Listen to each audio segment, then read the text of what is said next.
Hello, everyone. Welcome to the afternoon session. Thank you all so much for coming, for sticking around, for hopefully having coffee and great conversation and time. So I'm delighted to announce the last session.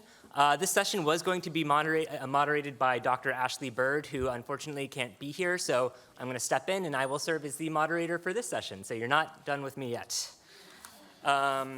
This session is all about personal narratives in a public space.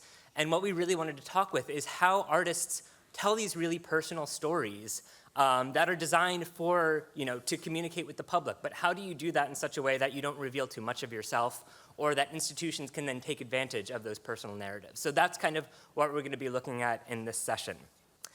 So we're going to be hearing from David Ocelotl Garcia, Jamie Okuma, and Dana Warrington. And I'm going to be reading all of their bios quickly, and then we will follow the same format we've been following throughout the day. David Ocelotl Garcia is a Colorado-based artist, accomplished across several medias, including painting, sculpture, and murals. His work can be seen in public art commissions and in both museums and private collections. David discovered his natural ability and passion for fine art at the age of 11.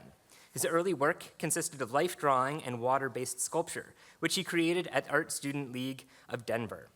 By the age of 18, David was assigned assisting professional muralist and sculptor of monumental bronze art. His own work now ranges from large-scale interior and exterior murals, painted directly on existing surfaces, panels, cloth, and canvas, as well as mosaic and sculpture. Through self-mediation and creative exploration, David has developed his own technique and philosophy on painting and sculpture that he has coined abstract imaginism. Abstract imaginism is a style of art that combines the spontaneity and unpredictability of abstraction with the creativity and perception of imagination. David is most influenced by the movement of atomic energy and its effect on all living things. It is through art that David hopes to manifest beauty, inspiration, color, and energy. Dana Warrington is Menominee Prairie Band Potawatomi, is based in Kenosha, Wisconsin. He is a multidisciplinary artist who blends contemporary perspectives with centuries-old traditions and practices. With 30 years of experience and cultural beliefs, he wants to continue the tradition of tribal art within his family and community. Warrington engages with youth through art programs where they blend modern themes with tribal beliefs and insights to ensure that the survival of traditional art. His tribal artwork is exhibited at the Rachlin Murphy Museum of Art at the University of Notre Dame, the Eiteljorg Museum, the Forest County Potawatomi Museum. He won numerous awards at Indian art markets as well as at tribal dance competitions across North America. Jamie Okuma, a Luisanyo, Shoshone Bannock, Walaki, and Okinawan, is also an enrolled member of the La Jolla Band of Indians in Southern California, where she lives and works. She specializes in one-of-a-kind pieces that she hand-executes in all details of the process. She also designs ready-to-wear fashion. As early as Okuma can remember, her life has been in the art world, in one way or another. After high school, Okuma took graphic design classes at the Palomar College in San Marcos, California, before attending the Institute of American Indian Arts in Santa Fe, New Mexico. From the age of 18, she had been a professional artist completely devoted to her art, exhibiting her work at the Hurd Indian Market in Phoenix, Arizona, and at the Santa Fe Indian Art Market. She has garnered a total of 7 Best of Show awards, 4 from the Hurd and 3 from the Santa Fe Indian Market. She's one of only 2 artists to have achieved this distinction. Okuma has recently become the first Native American inducted into the Council of Fashion Designers of America, CFDA. Her work is in the permanent collections of the Metropolitan Museum of Art in New York, the Minneapolis Institute of Art, the Nelson Atkins Museum of Art, the Denver Art Museum, the Smithsonian National Museum of the American Indian, among others, including the Rachlin Murphy Museum of Art. So thank you all for attending this panel, and we will kick it off with David.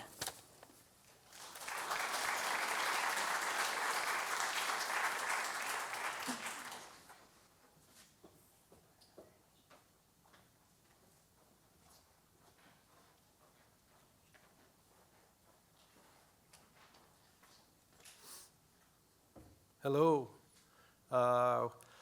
With respect to the original peoples of this land, thank you for sharing your space with me. My name is David Ocelotl Garcia. I'm a sculptor and painter, and as Jared mentioned, I'm out of Denver, Colorado. My family is from central Mexico, from Guadalajara. and Guanajuato, and traditions of the Mexica and Otomi people. And thank you for having me. I'm really excited to be here with you all in this sort of environment, sharing stories about our art and how that connects us to our people and how beautiful the culture is. I think that's one of my favorite things about art is the culture that is embedded in all the colors and designs, and it's what I think makes this world beautiful is all our different origins and how we portray them. And so, excuse me, I'm going to share a little bit about what I do in regard to my public work, but I'm going to start off with a bit of my philosophy. And, you know, I started at the age of 11 creating my art, and it's been such a exciting journey, but also scary at the same time. I'm basically self-taught because of my reality. I didn't have any specific opportunities that led me to studying in a specific place, but it was actually a blessing for me because it's allowed me to kind of really be myself and really try to develop my own style and my ideas behind my work. And I've come to the conclusion and feel real passionate about the energy of art. I talk about that a lot. It influences me very much, and it kind of inspires and fuels like my creative thoughts. And so when I view art and I'm around art, I just think it's so full of energy. And I've been contemplating that really my whole life, and I always discover something new about what that means to me and how that influences people. But in a more simpler way, I've kind of come to the conclusion as far as talking about it that art, the energy of art, whether we are making it or viewing it, it really elevates our capacity to think more critically and creatively about the world around us. It engages our mind, body, and spirit in a really profound and magical way that just allows us to have a deeper connection and ultimately elevates our creative capacity.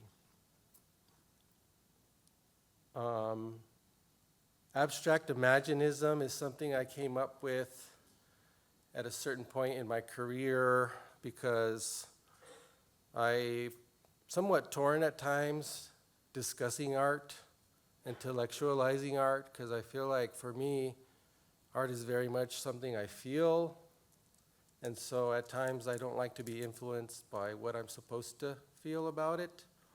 And so I'm very much into the feeling of art. And abstract imaginism was just a way for me to try to share with you my personal opinion about how I create my art. And so in many ways, my style of art doesn't make sense. It shouldn't work together, but it does for me. And so I've always been inspired by my reality, but I'm real passionate about abstract work because I feel like it's so spontaneous. It's so like unpredictable, you know, and I feel like that's the essence of the energy that I feel. It's just something that happens in the moment. And so there's been artists that I've studied throughout the world that have this capacity just to be spontaneous and just create. But I also like to tell stories.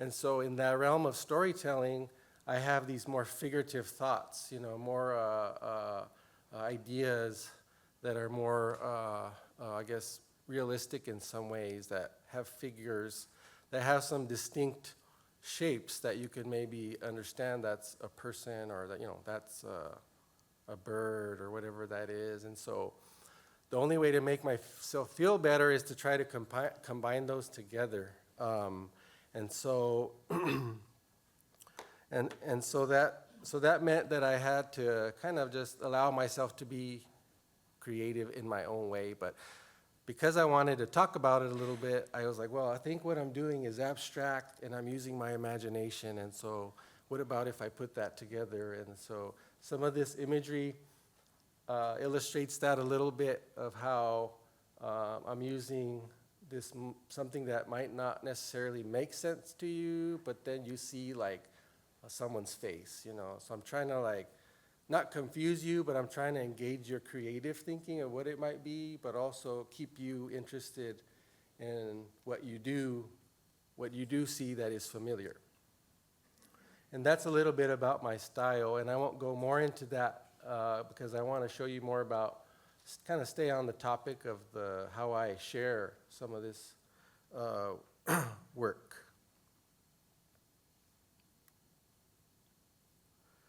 The piece here that I have at the museum, the title is Quetzalcoatl. And that Quetzalcoatl, that word comes from, it's a traditional Mexican word. It's in Nahuatl, is the language of the Mexican people, the original language.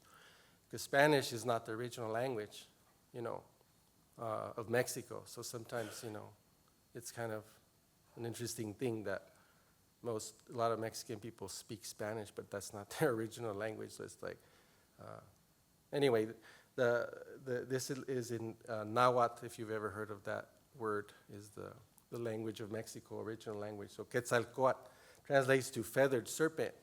And I think that many of you probably have encountered that somehow, some way, like the idea of feathered serpent, and it's definitely romanticized and popular in many ways. So I don't know what version you've seen before, but the interesting thing about that piece is that it started as an evolution. So if you see, I put some dates on there, 2009 to 2022, and that's not how long it took me, but rather it's been, I'm kind of capturing how long it took to get to that point, because I actually started that piece as just a model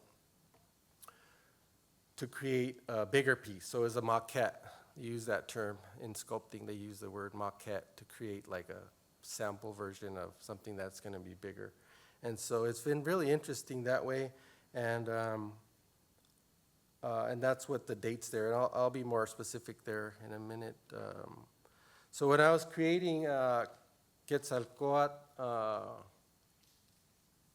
my mind went right away to my time in Mexico City in the museum there, Anthropology Museum. And I was just so captured and captivated by the energy and all these sculptural pieces. You know, I don't know if you've never visited Mexico City or been to the Anthropology Museum. It's amazing. I mean, it takes a few days to just go through this museum. And so anyway, I remembered how inspired I was by the art there from the different native tribes in Mexico. And they all have their own interpretation of Quetzalcoatl, even as early as the Mayan people in Mexico. And I just wanted to, for me, it's really important to understand the symbolism in the work, and also to kind of maintain the aesthetic and purpose of the art itself. And so I have a lot of contemporary thoughts about making art, but I always feel compelled to try to maintain the traditional meaning of the symbolism of the art itself. So the symbolism in the piece that I created is very significant, but was certainly honoring the original symbolism that inspired me. And one of the things that I did with this piece, because I consider this piece very much a graphic design sculpture, but as I was talking about, I love to explore reality at least as much as I can imagine. So I have a photo of a rattlesnake, and that was really influential in my sculpting because I almost wanted the sculpture to feel like it was alive by kind of by exploring what is a rattlesnake's body, how does it like rest, or like how does it move, and how do I use that in a graphic way to try to build my sculpture. So as I was talking about the maquette I was building, you probably can't see it here. I don't have very good. I started trying to get better at documenting my work because I used to just go off and just like, and people still try to bug me. They're like, "How come you don't film that?" It's like, if I stop and film all this stuff I'm doing, like I'll never get anything done. And I know I do want to share it. I do want, to share it with everyone, which is also why I don't do social media things, because I feel like I can't stop. Like once I'm going, I'm going through. But anyway, if you look at, I don't know if you can tell from where you're sitting, but at the very back of me is actually the beginnings of that sculpture that you would see here. But I never really finished it fully. It was real crude, and it was just more just to give me an idea. But I did some color compositions too, because I'm really like obsessed with color, as if you can believe that. I'm like, I love color, because color has so many vibrations that comes off of it, And so I had this little color rendering and marker, and I was like, oh, the body's going to have all this design on it. And again, I'm really graphic in nature in regard to my design work, but I ended up totally recomposing this sculpture into this piece that stands up on end, on its tail. If you could see, it's all on one like ring. And I don't know why I always do that. I always start with something, and I'm like, yeah, and then I change it on the fly. And I'm like, why didn't I stick to my plan? And I don't know, I just always switching it up. But anyway, it was to build this. This piece is about, and again, I'm so bad at documenting this, I never actually took pictures of the finished piece. So this piece stands on end, but it's essentially if you were to take that piece here from the museum and reconfigure him, he's exactly the same. His designs are the same. The only difference is the scale. And so that happened in 2009, okay? And this actually took me a year in this space, in this room that you see there. One whole year I spent there almost every day working on this sculpture. For like a year I was like in this I was hypnotized.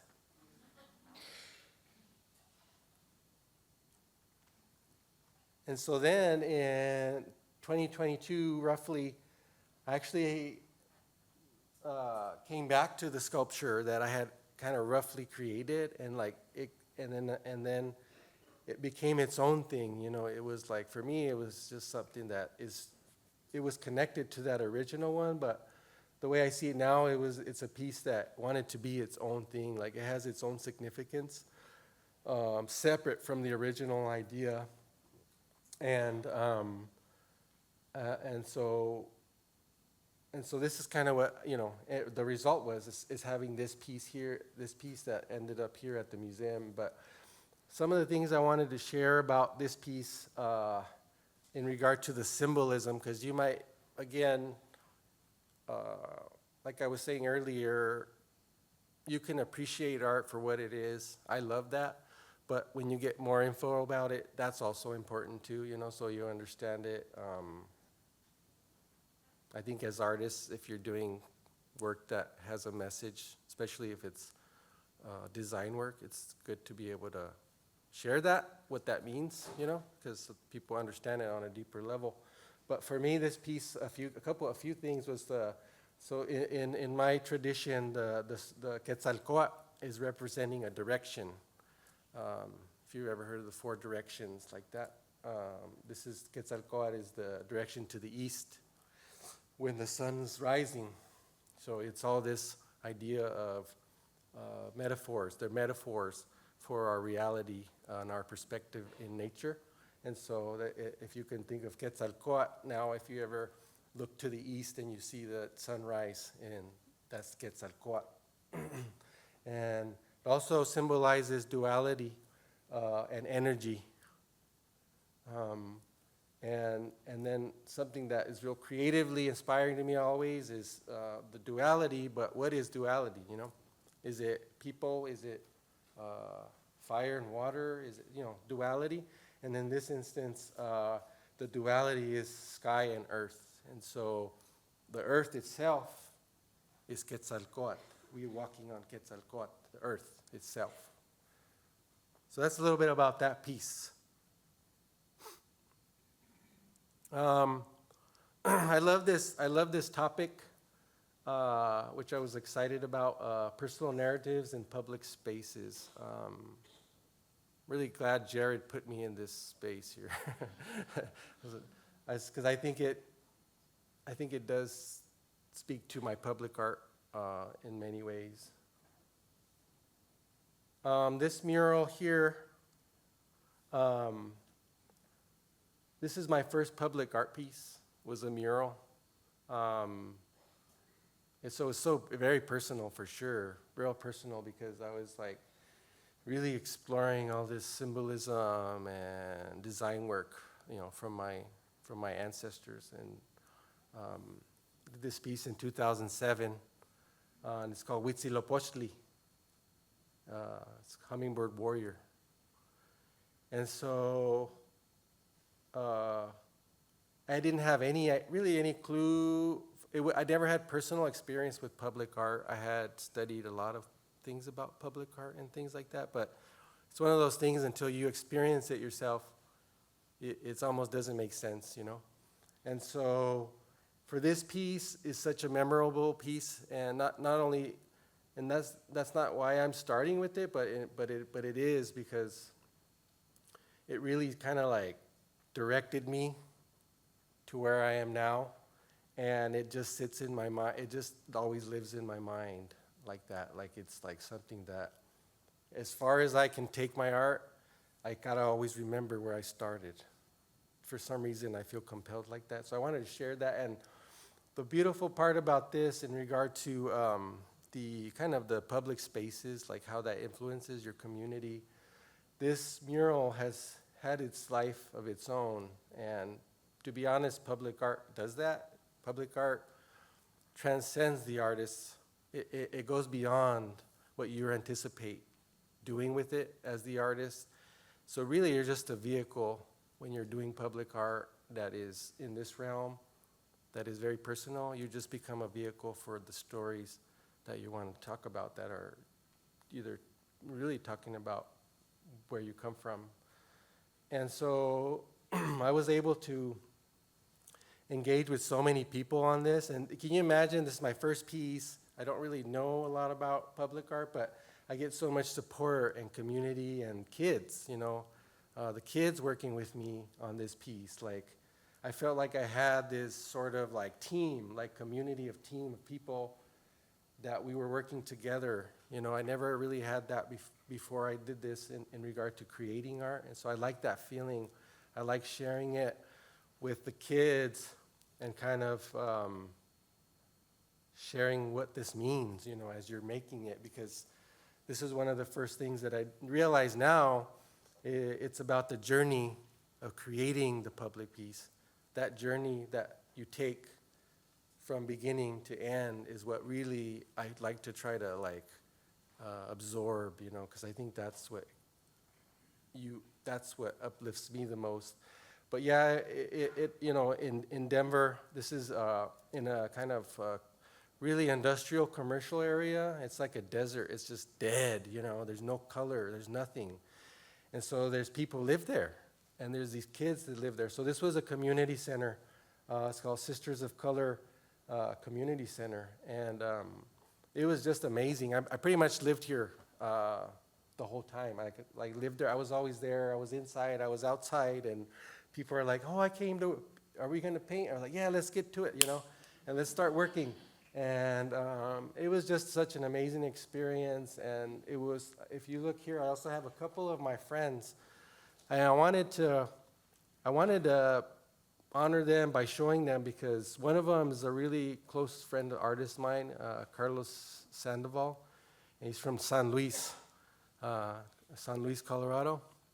And he's such an amazing artist. He's my favorite artist next to like famous artists. Because he's not really like super well known, but in my eyes, he's one of my favorite. And then the other gentleman to my right in the photo is Luis Abarca, and he's like a warrior in his own self in Denver in regard to what he's done for the community there in Denver, for artists, for brown artists, you know, and he's a collector. Actually, he's no longer with us, but that guy inspired me so much because he's so, nothing could hold him back in his thoughts. And he was the one that was like, you go big and do whatever you want and like travel everywhere. And so he really kind of started making me think about the big art world around me. But very, very important piece to my city, to my community. And actually I have if I don't take up too much time, I'll try to show you a video of this piece, because it actually got what we call whitewashed. It got erased in the process of time, and it actually became an opportunity to speak about how we can't be erased. We're here to stay. And so it has a lot of, it's its own thing at this point. The next piece I wanted to share, I call El Viaje, or the journey. And this is in a park called La Raza Park in Denver. And it's a really, really significant place for the Chicano and Mexican community there. And there's this, if you could see the structure of the building there, you know, it's very Mexican, native shaped piece or architecture. And it's a place where they do ceremony. They have a ceremony there twice a year there for Muertos, or Day of the Dead, and for the summer solstice. They would do a ceremony there too. And so I had the opportunity, and so this is considered part of the collection of Denver's public art. And so there's this, they call it kiosco or gazebo.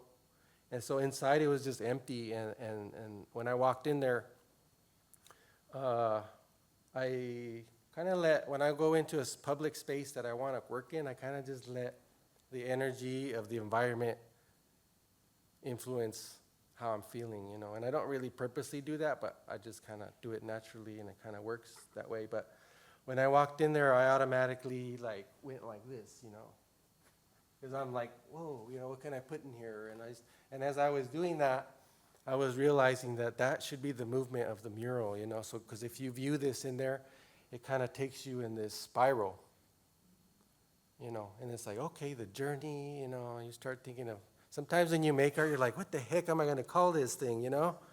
So what am I going to call it? No title, right?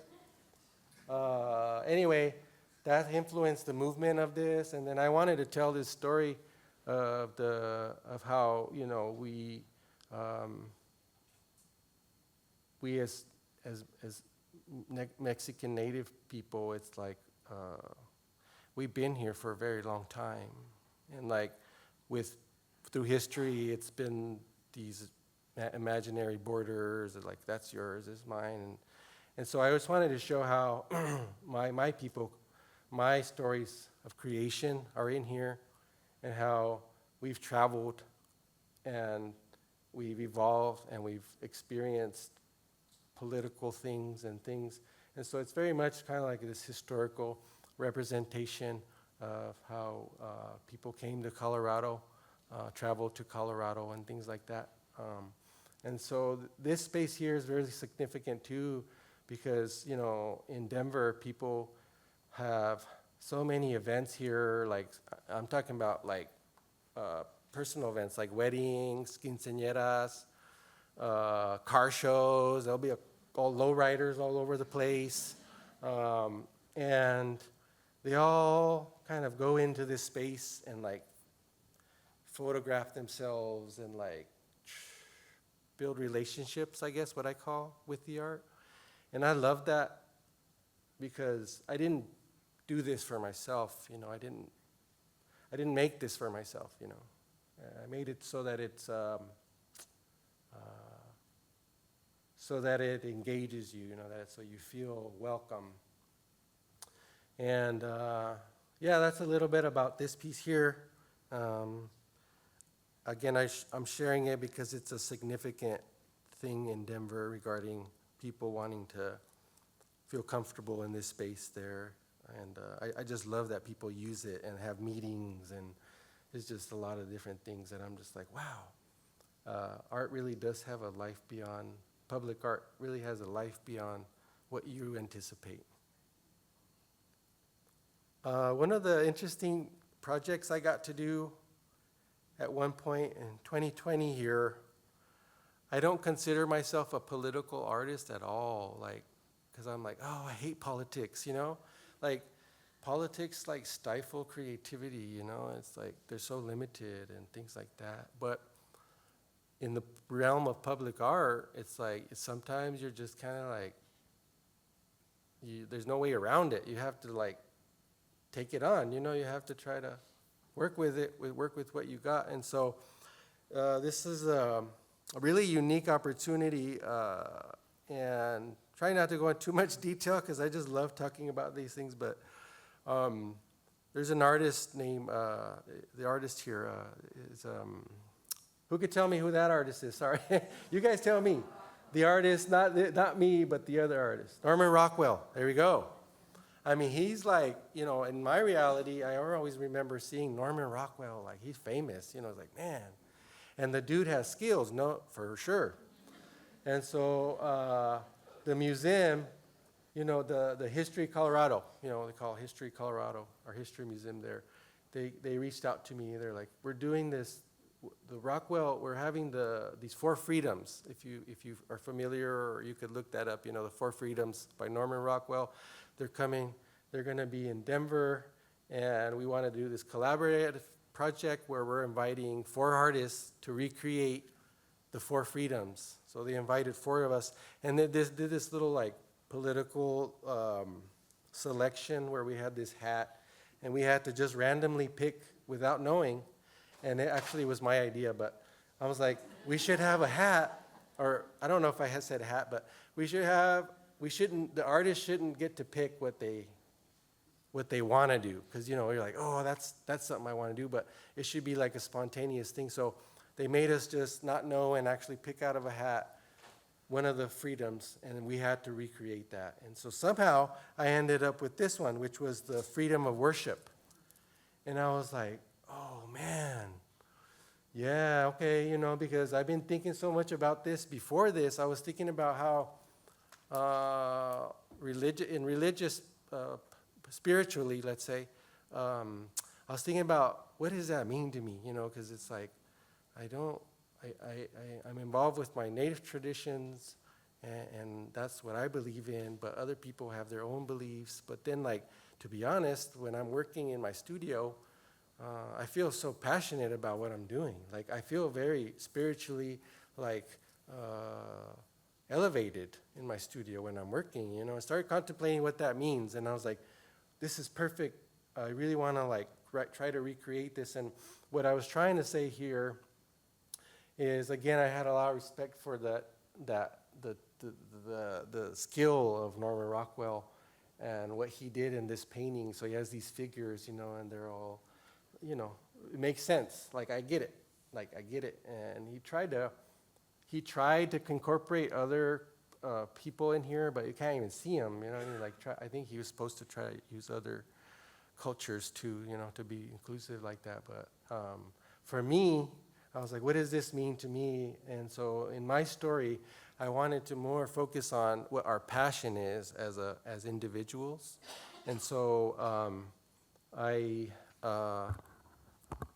I came up with this idea of, instead of them not being like, I kind of changed their way they were in the painting, like the composition, and like, I envisioned that what their passion was had to do with their spirituality, like what they believed in was their spirituality, like whatever it was. And so I actually picked, in the spirit of Norman Rockwell, of using models and like using actual real life models and things. I was like, I'm going to pick people from my community that I want to honor in this painting, that I feel like are overlooked in some ways. Like, they're so important to my community, but they're so humble that they don't even want to be, known as leaders. And I'm like, I'm going to put you as a leader in my painting, because I think you're a leader from my eyes, you're a leader.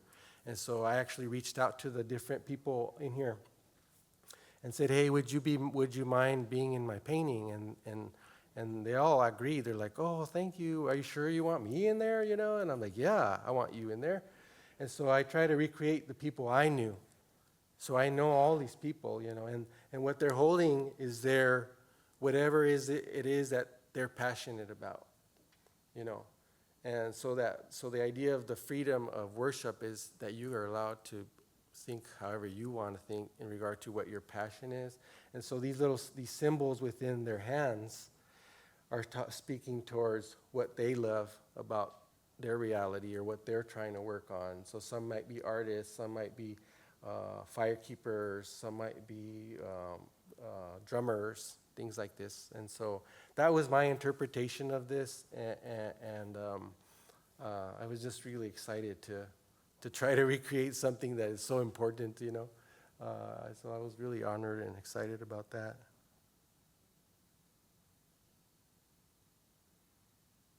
And then this is the Two Bridges Public Art Project. This is more recent.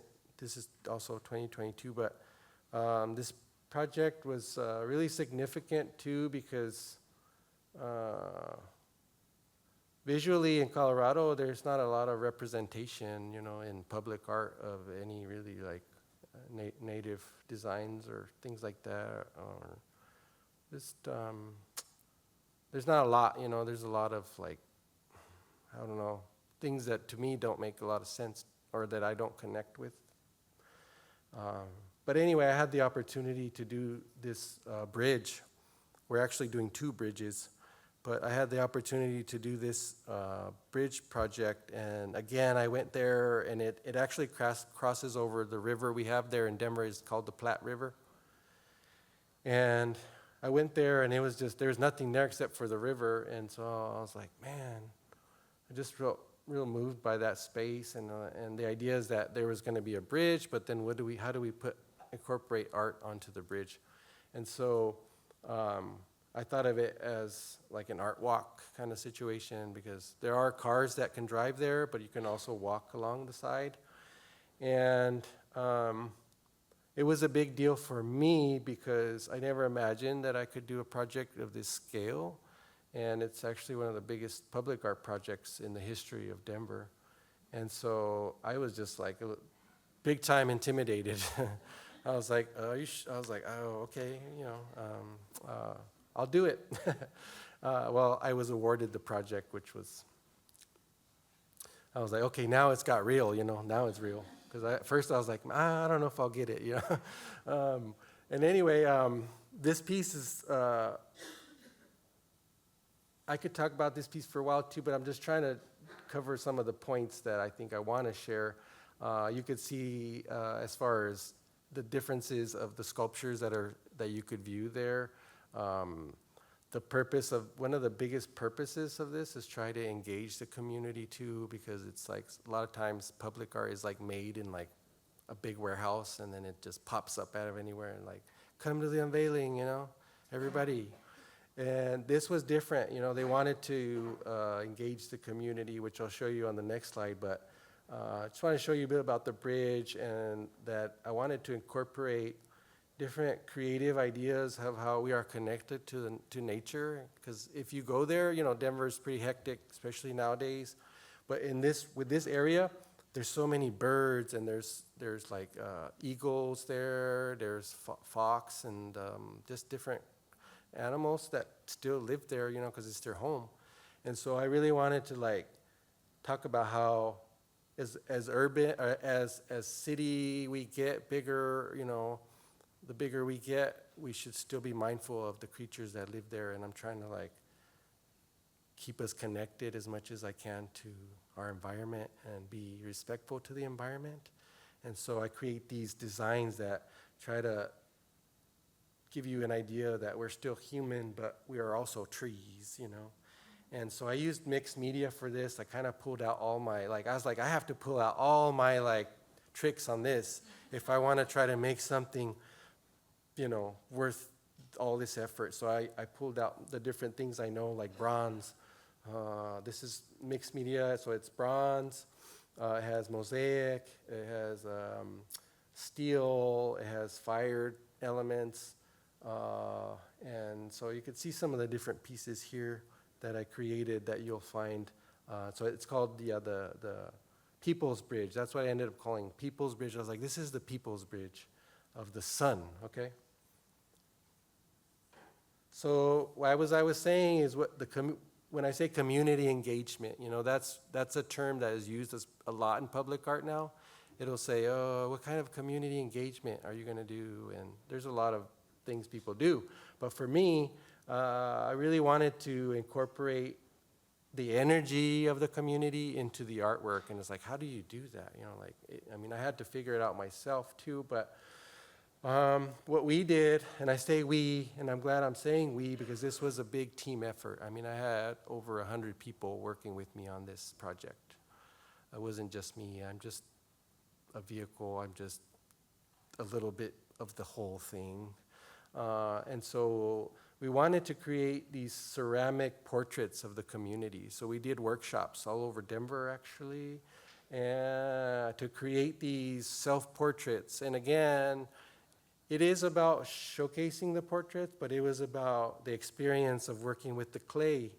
And if you look at the clay, they have all these different designs in the clay that was really, in some ways, abstract, but because it's up to you what you want to do in the clay. But the idea is that we were working together and transferring our energy into this clay. And so then when I took these pieces, and it's high fire, high fire clay. We fired it at a high temperature there, and I created it and embedded it into the artworks. And they're specifically in areas strategically. If you saw that corn design, you'll see how all the faces are in there. And again, symbolism.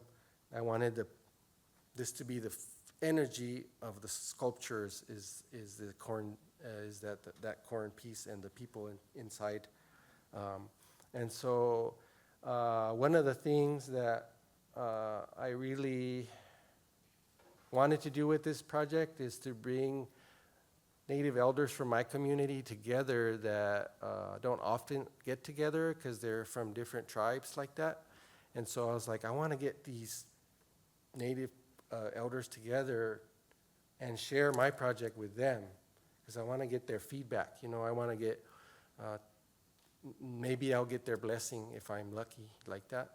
And so I invited them into my studio, and you'll see they're on the far right. You see them over there, and that was just really special because they really took to the project and were excited about what I was doing, and so that was real special. And they later came out to the site. We had a private unveiling where they blessed the art, and it was amazing because there was actually two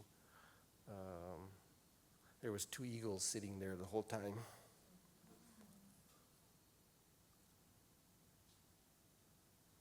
And there's a lot of more details that we did with this piece. And what I'm working on right now is, and I've probably taken up so much time, I apologize, I'm going to wrap this up. What I'm working on now is the second bridge, the bridge of the moon. And you could see all the lines are different, you know. The sun bridge is really sharp edges, and the moon bridge is softer, is smoother, rounder. And we're going to recreate this project. And then I'm also doing a piece for Chico State. It's called Love Language. That talks about the community there and that your voice is powerful. And so I created a design talking about your voice and how it carries energy and how it could be powerful. And then I'm doing a piece in Napa, a mural of 350 feet long, mural honoring the history of Napa. And those are the things I'm working on. So I was going to show you a video, but I can't take up more of your time. I really appreciate that, and I just want to thank you for having me here. Thank the museum, Jared and Bridget, and everyone that's invited me out here. I mean, I can't express how much it means to me, but I'm really grateful to be here. Thank you.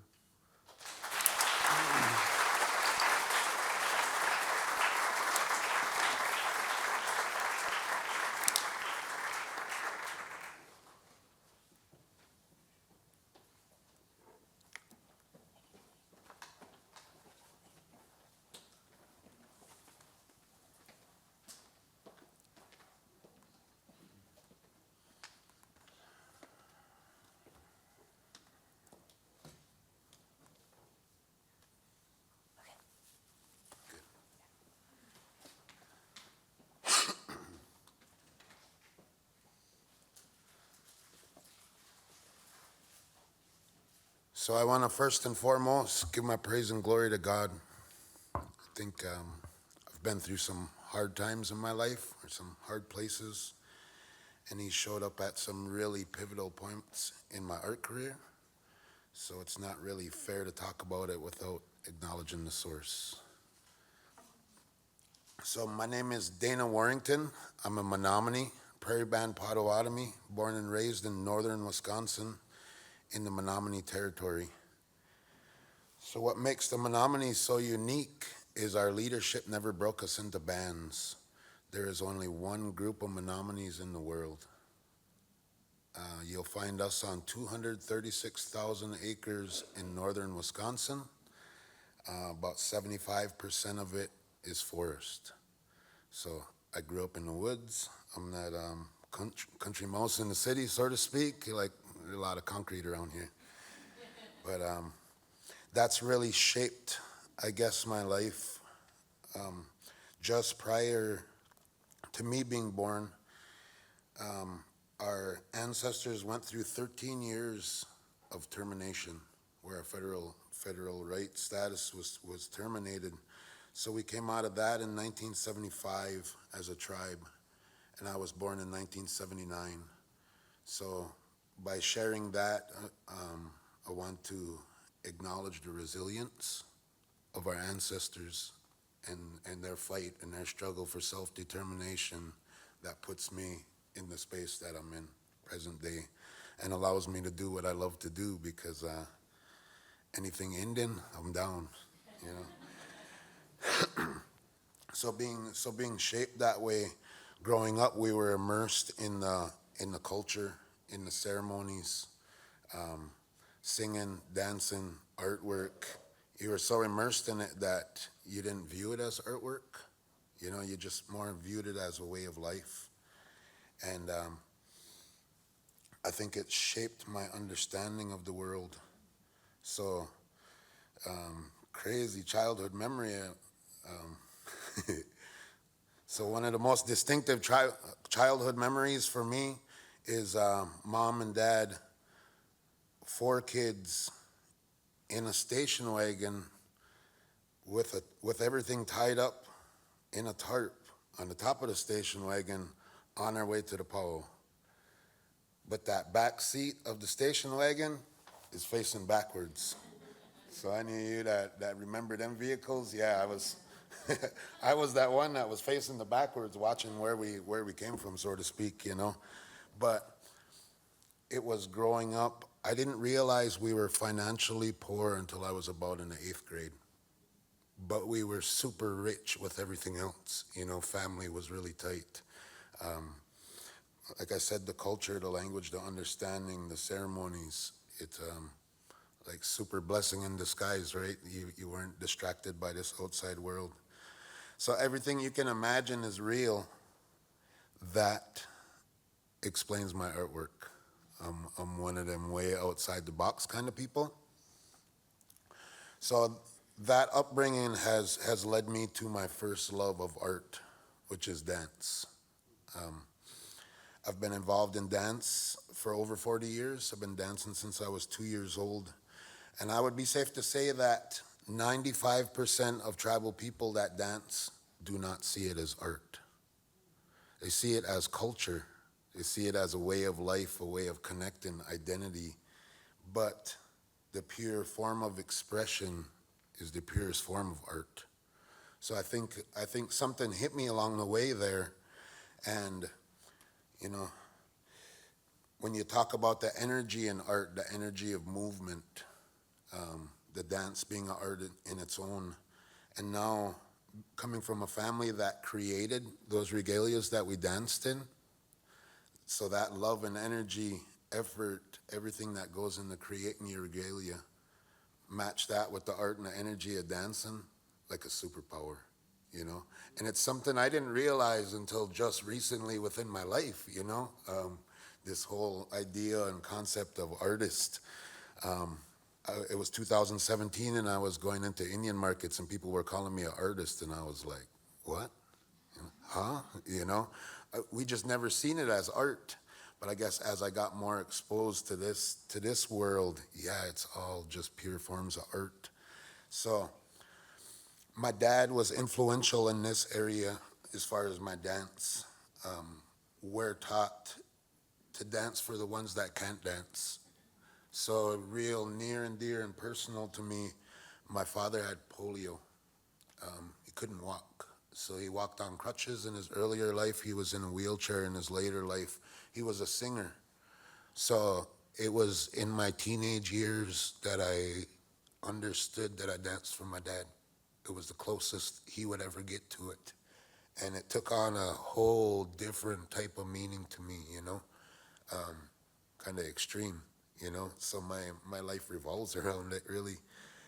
But that blessing to be able to do that, Dad's in the heart there every step I take. My mom, 2 ways that she really influenced that. One is Mom is pushing 70 years old, and if you watched her dance, you would not believe 70, So like the newer generation, they call her the goat. And one time, she's so cute. I told her one time, I was like, Mom, these girls call you the goat. She said, why, do I look real scruffy? So I kind of had to break that down for Mom, but she really is. And in a roundabout way, that desire to follow in Mom's footsteps in that area has kept me healthy, unintentionally. But to be able to dance, you have to be reasonably healthy. So I'm like 20 pounds over my high school weight, so no, not too bad. The second thing that Mom did in regards to my dancing is I was about 17 years old, and I thought it was the meanest thing in the world at the time, but she said, I'm done making your dance outfits. If you want to wear it, if you want it, learn how to make it. I was like, man, But it set me on a career path that has brought me to where I am now. That resilience in the blood and that ability to figure it out, push through whatever, and figure it out is it's my passion, it's my love, it's my gift to the world. So she really pushed me in that direction. Grandma, my mom's mom, 10 years, So let me just paint a picture of Grandma. Beverly Hillbillies, Granny Clampett with 2 Indian braids. That's Grandma. So, she had the build, she had the look, but more importantly than anything, she was a feisty old lady, But my heart, my pure heart. That's where I get my artistry from. Grandma was an artist, so spending hours and hours and hours sitting at her kitchen table. She was a bead artist, so did the traditional beadwork. You know, she loved to tell stories. I loved to listen to stories, but in hindsight, I realized it was hours and hours and years of sitting at her kitchen table watching her hands move. You know, like I picked up something. So in a roundabout way, what I do with my quill work, I do woven quill work, you know. So grandma really didn't teach me per se the techniques. And by the way, I have the same hands as grandma. The older and older I'm getting, like my hands are looking more and more like hers, which I think is pretty cool. But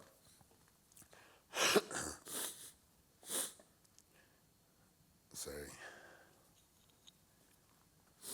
Grandma taught me more than technique, because she did teach me some beadwork techniques, but what grandma instilled in me is the pure love of art. And along with the love comes the ethics, the morals, the values, everything else, how to truly love your art. That's what grandma was. So when I had my business, internet business, selling, the business ethics came in there. You know, there was no way to disrespect your art. You know, so she gave me that straight love of art there. She said something that'll stick with me for the rest of my life. And she said, if you're stingy with what you know, you will die a lonely person. And I think grandma would teach anybody anything as long as you were willing to sit down and learn it. And grandma passed away when she was 84. She had company in her house all the way until she passed on, like never alone type. But she was that one that was willing to help anybody, willing to teach anybody. So I think I've used that understanding within my own life to get to where I am. So grandma helped me with my quill work. Like I said, she didn't teach me how to weave the quills. She gave me all the tools to be able to do what I'm doing today. So in 2011, I tried to start doing quill work. Even back then, there might have been a few videos out there, but it's nothing like it is now. All the tutorials and the YouTube and how all of that kind of blew up. It wasn't really big like that. In my community, this was a lost art. So in 2011, I started trying to self-teach myself this craft. In 2012, grandma came to visit. She lived 2 hours away, but she came to visit and she asked, how is them quills working for you? Like, my quill work was terrible, you know? So grandma said, well, why don't you make some giveaways? Take them up there and go ask for help. So all the years of spending time with her, she had to say little things like that, and I knew exactly what she meant. What she meant was make some giveaways, go into ceremonies, and go pray for help.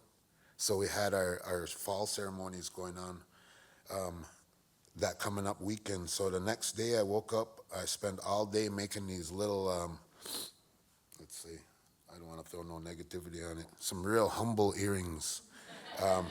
They weren't too good, but I went up there and I gave them away, and I prayed, and I made 2 promises. One was to never abuse my art, to always do right by it. And the second promise was to teach anybody that wanted to learn. So I think that kind of fell back to one of grandma's teachings. So that would have been next Monday, 12 years ago, next Monday, 12 years ago. Everything I have touched with quills has turned out from that point on. So that's how I learned the art. Guided, helped, you know, I got a partner out there that's pushing it on. But it got really obsessive at that point. But it was all the years of the power regalias and the mixed media and all the different kinds of art on a dance outfit that really allowed me to put all of those skills together, along with the resilience, and I just wouldn't give up. So I started quill work then, and just went on and on and on and on and on. In 2016, I started teaching formal classes. So it was really hard, because in them early years, it was all by feeling. You know, there was no thought to it. It was all feeling. So to try to put these feelings into words and to try to break down these steps of how I do when I do it, how, you know, like, One of my early students is here and as a presenter. You know, I probably wasn't the best teacher in 2016, but she's an awesome basket weaver, so she nailed it. But so in 2016, I started teaching, and it kind of took my art to another level.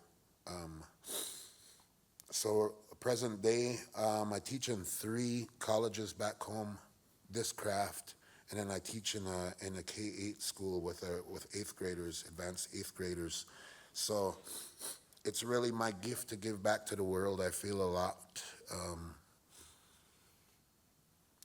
lot more pleasure and joy in teaching than I do in creating the art in some ways. My most exciting project, right now is I have a 14-year-old apprentice that is me at 14. That boy's killer, man. That boy's killer. He just lights my fire, but that's gonna be my replacement someday, you know. But it's really, really inspiring to see him, and everything you can imagine is real. I cannot even imagine what he's gonna create in his lifetime with this art medium and with art in general. So that's it's a real beautiful time, a real beautiful feeling. Shout out to my boy Purge. He's probably in my workshop right now. So he just started learning the craft about 5 weeks ago, and within the last 5 weeks, he's probably taken 2 days off out of the workshop. Like that dedicated, I mean, like me at 14. But that's where co-work has taken me. So let me talk about the piece a little bit that's here in collections. It's like the title of the piece would be pronounced Wapanone, and what it refers to is the Eastern Star or the Morning Star. So the name belonged to my father. That was his Indian name. So that was the years he passed. That was the years he walked the earth there. This was his Indian name. So in 2017, my brother had his second son. So at that time, there's 2 ways that we get Indian names. One is somebody goes out and fasts, has a vision, is given that name.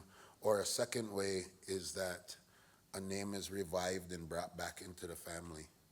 So in 2017, with my nephew, my mom made the decision to revive our dad's Indian name. So it was like dormant, if you would say, for 16 years. And mom would be the one that would have the right. It's, in our ways, it's really disrespectful to take a name from another family and just use it.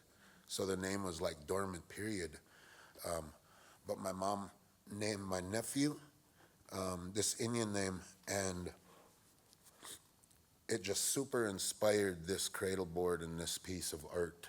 So on my bigger pieces, I see the entire piece before it's finished, you know?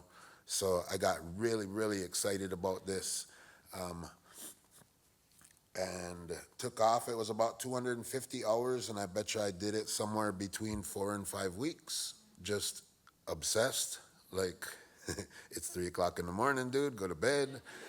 You're back up at 8. It's like, get back out to that shop and continue on doing what you was doing, you know? So it was one of those kind of pieces. But I was kind of like intimidated when I first went into Indian markets, because it was like, okay, now I got to create all of these stories, kind of like it was shared before. I got to create all of these stories to all of these pieces, you know what I mean? Not at all realizing the story is already in the piece. You just got to figure out how to turn it into words, you know? So the board itself, we use cedar. So this is a life-size cradle board, 30 by 10. So the wood used itself, it's on a cedar board, one of our medicine cedar. Also, the board comes from our own lumber mill on the reservation, so the wood is from Menominee land, like this super connection, right? The design of it alone, I gotta give credit where credit's due. The design of the board and the bow is not mine. Comes from one of our local artists, and his name is Orland Webster. That idea of everything you can imagine is real, he pushes that idea as far as he can go. But it was his design. He's a woodworker, so where my quill work is on the bow, he used bird's eye maple. And the first time I seen that that cradle board, I was like, man, I could do that in quill work, you know? So real cool, man. I asked him about it, and he's like, go for it, you know? So he was super excited to see it when it was done. The color of the piece, the red background. So on the Potawatomi side of our family, tribally, our firstborn is a blue, our secondborn is a red. So then it goes back and forth, blue team, red team, blue team, red team. So that's how we split up into our tribal games. Like, we're not Bloods and Crips, man. But that's how we split up. That's how we split up our teams for our games. So Wapanona, little Wapi, he's a second born in his family. He's a red team. I'm a red team. So that's kind of what inspired the piece. You can see other forms the 7 cowrie shells going down, that has meaning to us. The quill work, the medallions, connected medallions, that doesn't come from the Menominees. That really comes from like a Powell influence, more of a Western influence. What I've been told is a chief's blanket. Everything just kind of clicked together. The ermine tails on the sides, the ermine has meaning to us. So that name Wapanona or Wapanana is how some Menominees pronounce it. But talking about the Eastern Star, it's the power of the Eastern Star. So we're taught that the East brings life. The spirit in the East brings life, a lot like what was shared with the serpent. You know, so the wood burning in the back depicts a man in the morning praying to the Eastern Star. So that kind of ties into the name. That's a teaching that we're all given. Very few follow, including myself. I try as hard as I can to get up at sunrise, but it's kind of hard when you're up all night. But so that's the piece in collection. I guess I made this piece in 2017, and it went to pretty much all the major Indian markets, won awards everywhere, but yet it didn't sell. And at that time, like, I had just transferred in the Indian market, so money was a little tight. I remember one of my mentors saying, it's gonna go where it's supposed to go. You be patient. So in 2022, I believe, is when we made the agreement to bring it here. And I think I was happy at first, but I remember the day that I dropped it off. It was in this building here.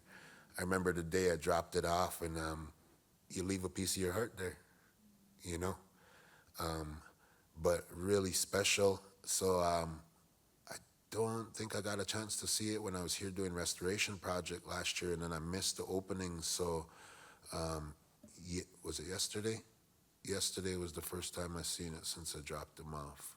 And it's one of them pieces of your heart that you just kind of stand there and stare at and reconnect with. But overall, I'm super, super thankful that it's here. This is where it's supposed to be. So thank you guys for making that possible. So to kind of close things up, returning to tradition doesn't mean returning to the past. It means reconnecting with the wisdom of our ancestors and bringing it forward with us. I think this quote speaks volumes, not only to tribal art, but to tribal identity as a whole. You know, as far as I think it'll preserve the most valuable asset we have, and that's our kids. Our kids, this world is all they know. They don't know anything outside of this world. They don't know about sitting inside a wigwam with an elder listening to a tribal story. It's like they don't know about that, right? So it's up to us to figure out how to bring this wisdom into present day for them. So I think that that is kind of a mission of mine. I work with youth organizations back home, teaching art, teaching dance, Woodland Heart Movement. Watch for us. Thank you.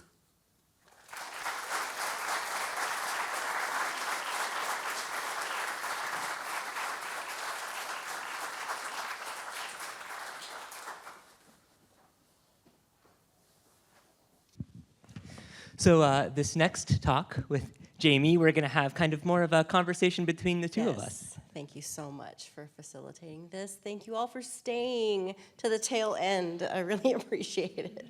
I thought, ooh, if we get a quarter people back from the last session, we'll be good. But there's more than that, so thank you. But yeah, I'm so thrilled you're here. Thank you, Jamie. Thank you for having me. And we have Jamie's work, all the things I hold dear, on display behind us. So shots will be rotating as we speak. Hopefully, all of you have seen these amazing boots. And if you haven't, you should definitely go down to the Racklin Murphy and see these amazing boots in person. Yeah. So yeah, I just wanted to ask you a couple questions about this topic. And the first is, when we started our discussions about this commission and we were talking about possible topics you could kind of cover in this piece, you floated several ideas. And then you said, actually, there's this piece I've wanted to do for a long time. And you spelled it out, and I thought it was just amazing. So would you mind talking a little bit about how this kind of narrative came to you and why this was the piece you were so excited to make? Yeah, I think it ended on the actual boot itself. They were the most recent purchase. I love them, and anytime I can buy some Prada boots, I will. But this is coming off, so which is really great. This is a little bit more easier for me to speak of. This is my last major piece, so I'm quite familiar with it. And I'm doing more of these personal narratives because it's what I know obviously the best. I'm the only one that can tell them. And so the first, along these lines of thinking, was a cradle board, and it was for me to remember my children at that exact age of what they liked.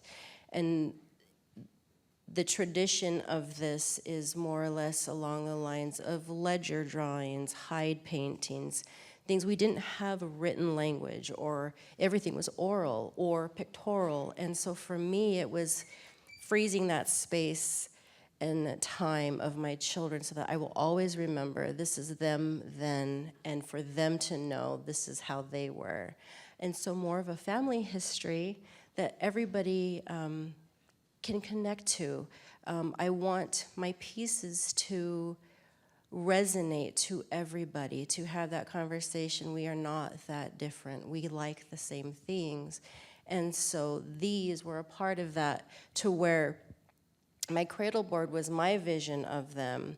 This was more of them and their opinions. And so I let them choose their characters, and the way the background began, and thank you for the question last night to jog my memory.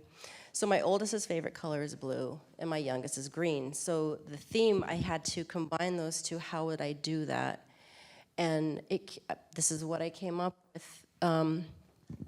This boot here is my oldest, and he received that plant when I was doing one of these at the Heard Museum. He was 6 months old, and the curator there gifted me this succulent. And so I still have it. It's alive. I don't know how. I barely take care of it. Kind of like my poor children. They get abandoned by me off to my studio. And this one here, my youngest received that at his kindergarten graduation. And same thing, both of these plants are in the same spot in my kitchen, and somehow they're thriving. And they just remind me of them. And so it just made sense for the colors, the theme. And both of them, sadly, have moved on from these two characters since we finished. But I can go back to there and just see them there. And you can't see it here. But it was mostly for us. Jared knew about it, and he has a picture of it. But behind the two images are two hearts, and because they are my heart. And I let them choose the color red, and the hearts are outlined in each year that they are with me for this time. So I think there's 10 outlines on one and 12 or 13 on the other.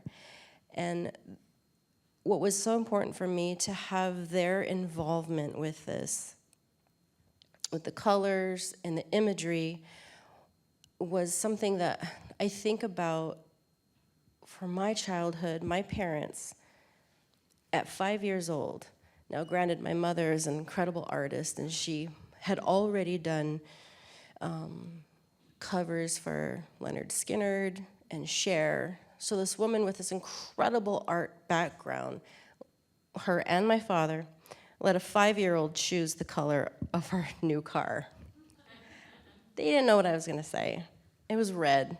I would have not agreed, but they let me do that, and it was looking back, for them to have that trust and just to respect my opinion and do this, I thought, it's just amazing. I look back, and so I thought, I want to do that for my kids, to have an opinion on such an incredible, important piece, to know that their opinions are so important to me, and I care what they think. And so it's a little bit about that. And the spikes, why I use spikes in so many of my pieces, it's a symbol of protection and don't touch. You can look, but let's keep it there. As in traditional terms, elk teeth, quills, dentalians all have a purpose and a reason behind it, and this is the reason for mine.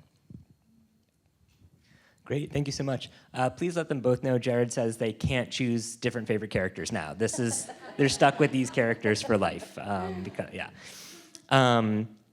So similarly, like when you're talking about the choosing of colors and the materiality is so important to you, and using historic beads. And so could you just talk a little bit about where you source the beads from and how you decided which part of the boot would have historic beads versus more modern beads and that process? I think more or less it comes down to the actual color. And I think with these, the majority of it is old, European, 100 years plus. The colors that were made, as most anything that was made by hand 100 years ago, is just incredible. It's amazing. The colors cannot be replicated. Beads being made today, there's very few makers that it's a solid color glass. That's not, I see so many people using dyed beads. There's none of that exists in my studio. It's just the color. They cannot be replicated, and they're so incredibly beautiful. I can only get the tones and the shades of these antique beads. Great, thank you. So I'm gonna ask somewhat similar questions when we have everyone up here too. But for this next one, in this work, in your other works that you've done at other institutions, it's such a deeply personal narrative tied to your family, tied to your children, to your other work, tied to your grandmother. And how do you navigate telling that personal story without giving too much away? We think of institutions, they can be so extractive. And how do you be vulnerable like that without, giving too much of yourself? I feel because I'm good with that, and you're getting it directly from the source. If I'm telling somebody else's story, say something my grandmother went through, or even my mom, it's not mine to tell. And ultimately, even within being very tribally specific, I used to do those things, but then you realize there's so many more people than me in my two different tribes, and I hesitate to do these things because I don't want it to seem that I am speaking on their behalf, even though we're the same tribe. They are all individuals, so I feel safer talking about my own experiences that I know absolute, and I would never give away anything that I'm not comfortable with to talk and share about. Great, thank you. And yet your work has been so public. Like you just had a fashion show at the Getty, your work has been worn on red carpet openings, you've been on the cover of Vogue, and so has there been an instance where you feel like an institution, an organization did cross a line with one of your personal narratives, and what did you do? How did you handle that situation? I haven't. There's been Very few private collectors that has happened to, but not institutions. I wouldn't agree to do something if I wasn't comfortable. And with thinking about these coming here, I'm a very, I feel quiet, and I don't like to go anywhere where I'm not invited. Like, I feel like a vampire in that way. And it's just, coming here felt so normal, and I've noticed this with other institutions because I have family here. They live here. And so I'm visiting their space. And so, yeah, no, I've not had that experience. Maybe some have. I've just had really great experiences. That's amazing. Thank you. I'm glad that you have not had any uncomfortable. That's really excellent. So we have a room full of students. We have a room full of other museum professionals. Would you just want to talk about, any advice you have to young artists or, aspiring artists to share? You have to love it more than anything else. And love it even if you are not getting paid, no one's looking at it. We were just discussing this earlier. I would be doing this, and I did do this before anybody cared. And the art world is so incredibly fickle. You have to have an amazing thick skin because you're not going to hear everything you want to hear at all times. You have to take the criticism. You have to hear all of these things. And going back to your question about institutions, it was about 10 years into my career that a museum even looked at me. And by that time, I had quite an established career, so it's just been good. It was building up to get to that point. That was a bit difficult. And even now, it's not steady. It's not, we don't receive a paycheck every week or every 2 weeks. It's hustling. It's 24, for me, it's 24 hours a day.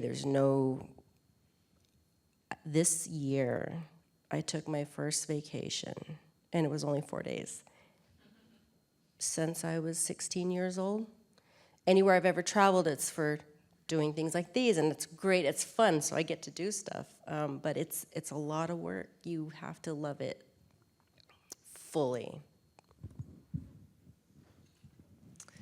Yeah, I remember when we did the studio visit, it was just amazing to see all the different projects you had and all the different outfit designs you were working on. And so do you, when in your process, do you pick an outfit and do that start to finish, or are you working on multiple things all at once? Or how do you keep that creative energy flowing? How did my studio look when you came?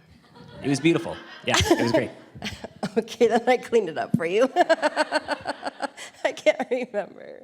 Oh my gosh, I feel like I'm undiagnosed ADHD because I've got things everywhere at all time. I get bored very quickly, and so I have to have multiple things going on at all times. And some things will get put away, will sit there for years.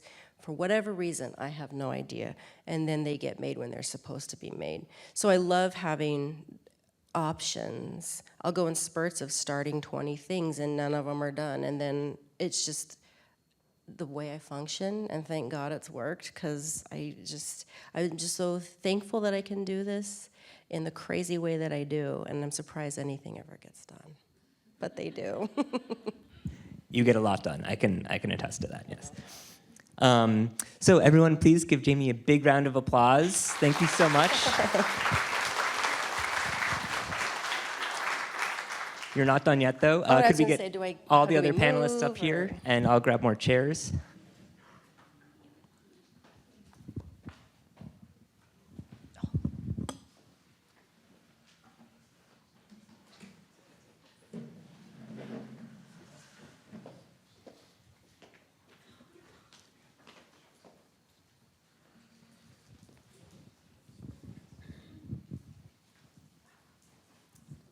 Could we get that curtain closed? Thank you. Here's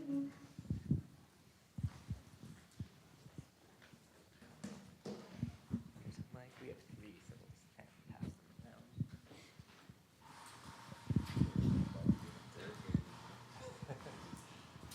Awesome. Thank you so much.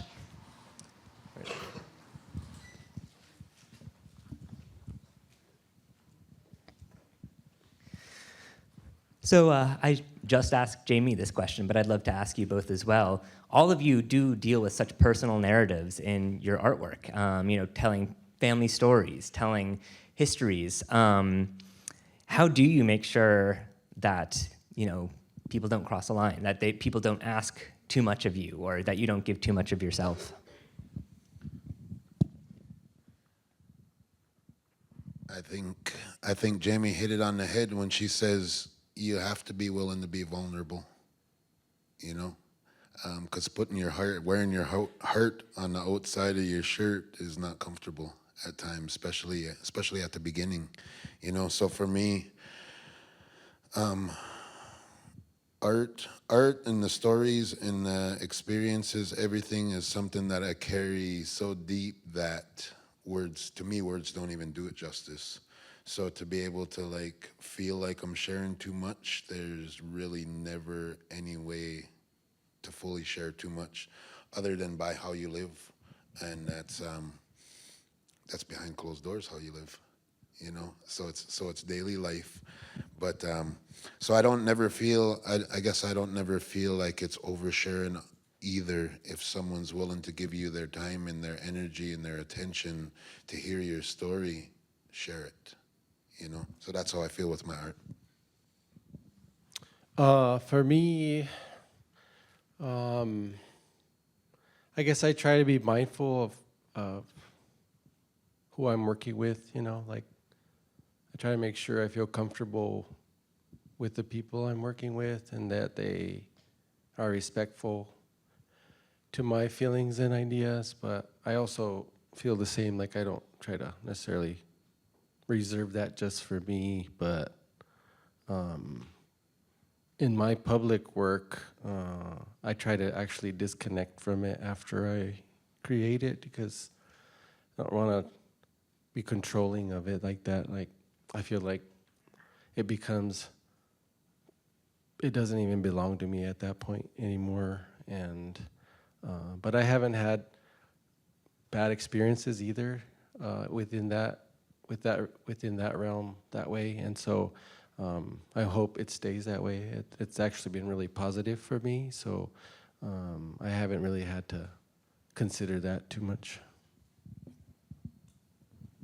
Great, thank you. It's very optimistic. I'm glad to hear these answers from everyone. That's very great sign. So yeah, I'm fascinated by this idea that when I think you brought it up first, David, that when you create a work, it just takes on a life of its own, and it becomes its own. As you were saying, Jamie, it's your family. You have family here.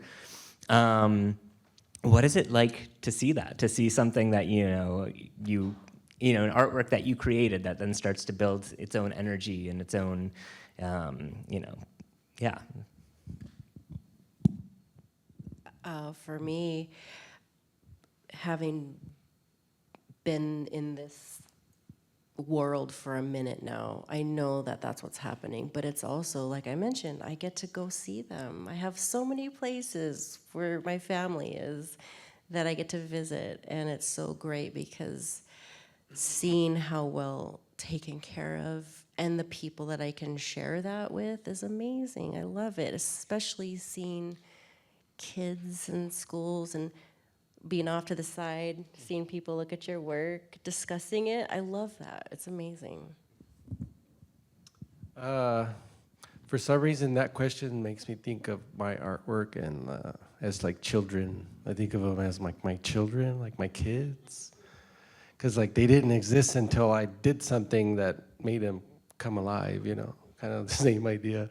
And so I have a completely personal connection with them. So in ways I get proud. I'm like, look at you. You go girl, you go boy, I feel like that. I'm like, you do your thing, And so I feel like that in regard to that question, but I also, I feel like it's exciting, that I could make something with my own hands that can create conversation, that can engage and inspire, like that. Just that alone. If someone or especially children, kids, you know, they're like, oh, I want to go and do beadwork. I want to be a sculptor. I want to, because at the end of the day, for me, it's about that energy of creating, how that's so very like healing, you know, making art is such a healing process. And to be able to inspire that, it's just like amazing. It's just an amazing thing. It's one of the things I love about art. So when it was mentioned that your artwork is like your kids, that's the exact way that I describe it. You know, a piece with 250 plus hours into it. I've done 3 taxidermy otters and dressed them up in Indian clothes. And my youngest daughter comes walking into my shop and is like, Dad, how come that otter looks like he's going to the powwow? You know, that was her interpretation of it, right? But as far as being one of your kids, any parent out there will know you go through exciting times, you go through good times, you go through frustrating times, you go through times of doubt, you go through times that you would like to strangle that art piece, so to speak. But in the end, with the finished product, it's like your child walking across a graduation stage, you know, and you get that bit of fulfillment at the end. It's like that when I go and see a project again. Like when I seen the cradle board yesterday, I was like, whoa, I wanted to give him a hug, you know. But there was a glass there, so I think that's what it is for my own personal big art feelings. But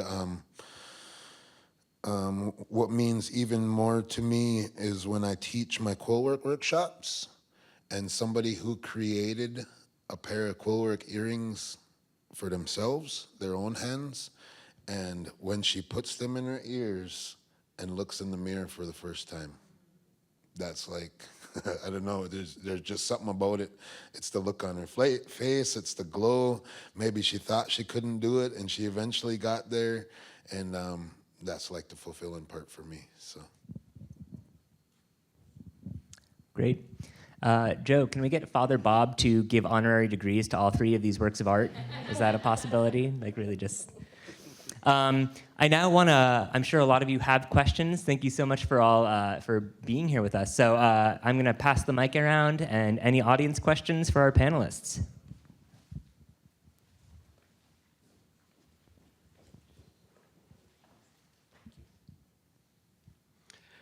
Hi, I'm Jacob. I'm a junior at Goshen College and like an aspiring mural artist. So a question for David. You talked about how your art represents a personal narrative in a public space. Does your art become a public or community-based narrative when you involve the public in your art-making process?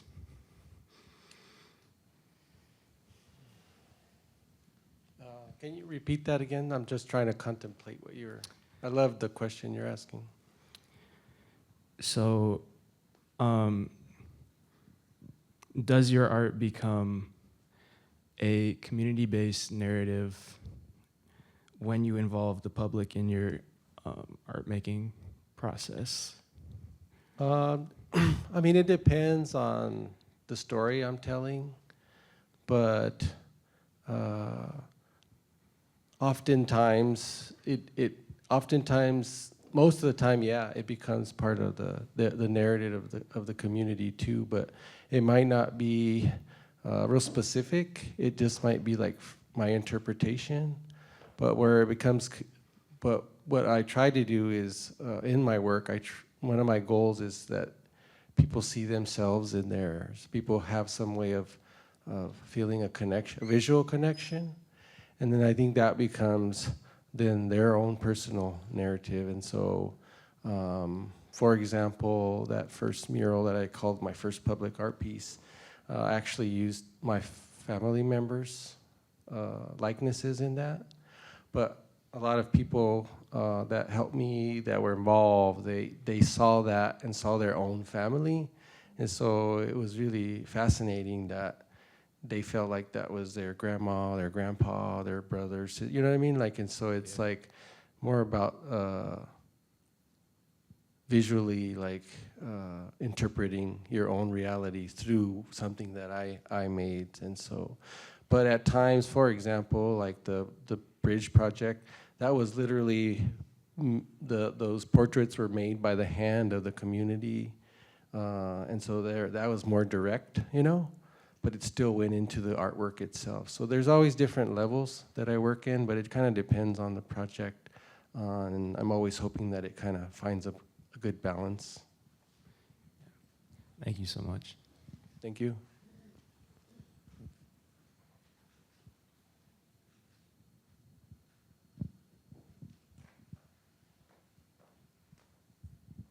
Hi. When like a lot of people look at your art, and there's probably a lot of interpretations that people have. When you hear someone kind of interpret symbolism in a way maybe that you didn't intend when you're creating it, are you kind of more like, well, I didn't really think of it like that. It's kind of not like that. Or are you like, well, you know what? If that's how you interpret it, then yeah, it can be interpreted that way. Or is it more like, well, this is kind of how I think it's supposed to be, and that's what you'd rather the audience think of? I think for me, if I'm making you think anything looking at it, I'm good with that. It's making you, like it interests you enough to think about it. We can't get our, getting people to get off their devices and look at art is incredible to me. There's a win right there. So if you're thinking about it, that's awesome. But unless it's like, for me, if it's like way, way off, there's been times people would point things out to me that I hadn't even seen, where I could tell, I'm like, yeah, that's good, I like that. We'll use that, add it on to what I was doing. But no, I've never heard anything that was so way off of what I was trying to say. I don't know if you guys. So I'm into like biographies, really bad history. Like I love people and I like studying people. So one of my favorite dancers of all time, Michael Jackson. And he says the biggest mistake you can make with dance is to think dance. You don't think dance, you feel dance. And I think art is the exact same way. You know, you learn techniques, but eventually you get to the point that you're feeling it and you're not thinking about it, right? So to me, that would make art more of a feeling than a thought. So how we put those feelings into words is going to kind of vary from one person to the next. So along the lines of what Jamie said, if you're looking at my piece and you're thinking something, I'm with you, man. That's what it is. You know, no disrespect at all. I would love to hear your opinion on it. You know, so thank you for the question. I like that question too. In my work, I guess I would say I like it if you see other things that I don't see in there, because I feel like that's your creative energy, like processing, you know, and so that's interesting conversation there. But in my work, because the way I work, it kind of is. I'm kind of used to that actually, because people start telling me, oh, you see this and that. They're like, is that what that is? And I'm like, it wasn't, but I see what you're saying now. And it creates that almost like we're connecting. And so what I found even more fascinating is that I even try not to get too descriptive in what I'm doing to some extent, and actually wait until I have that conversation with the viewers and they start telling me actually what it's about. And I think that that has a lot to do with more of being like a vehicle for your art, that you're creating it in a way that you might not even comprehend, and it takes time, years, conversations to start understanding what you made, you know, and so I find that fascinating.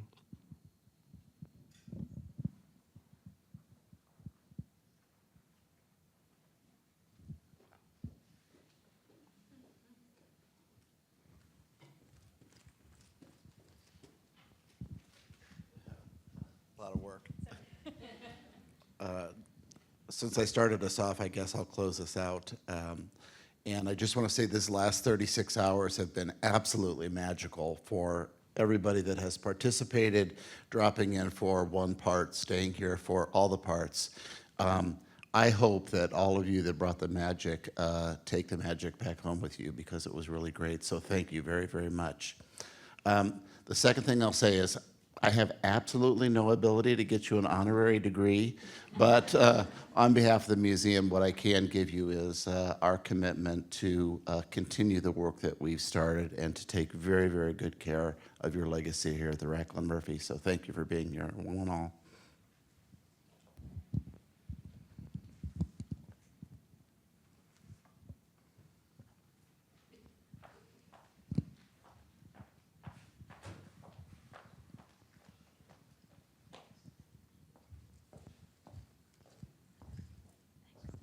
Yeah, I had a question for Jamie. So you say you're a fashion designer. So okay, NYC Fashion Week happened like a few weeks ago. Was there like any designer that stood out to you, or any work that stood out to you? Oh my gosh, so many.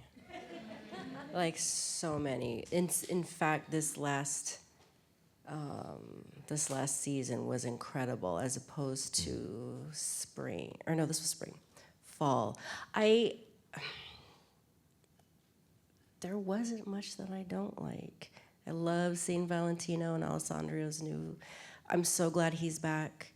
Stella McCartney, I love what she does. I mean, yeah, it really was a good season. This last Couture Paris Week and London, and yeah, New York. It's great. Do you have a favorite brand? Yes, I do. He's a Japanese guy, and I cannot for the life of me, because you put me on the spot, can't think of his name. Brilliant, though, amazing. Yeah. Yes, thank you.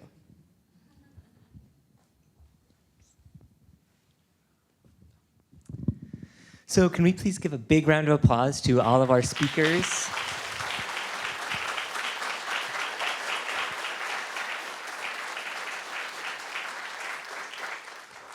Thank you all so much again. I'd like to thank everyone for attending. I would again like to thank the Terra Foundation, my colleagues in education, and of course the administration here, Joe and Laureen. Thank you for helping us to pull all of this off.